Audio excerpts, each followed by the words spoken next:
এইটো হৈছে আমাৰ কাপোৰ শুকোৱা মডেল। আমি যেতিয়া অফিচ বা কোনো কামত বাহিৰলৈ ওলাই যাওঁ, তেতিয়া ঘৰত কোনো নাথাকে আৰু তেতিয়া বৰষুণ আহিলে আমি ৰিম'টৰ কণ্ট্ৰলৰ সহায়ত কাপোৰখিনি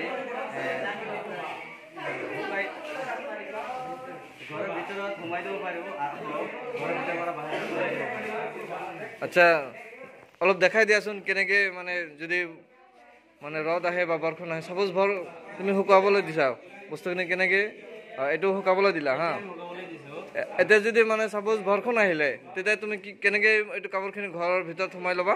এতিয়া বৰষুণ আমি দেখিম বৰষুণ আহি আছে নাই, আৰু বৰষুণৰ এই ৰিম'টৰ কণ্ট্ৰলৰ সহায়ত বৰষুণ আহিলে দেখাই দিয়াচোন তুমি কেনেকে ওলাই মানে ভিতৰলৈ সোমাই দিবা।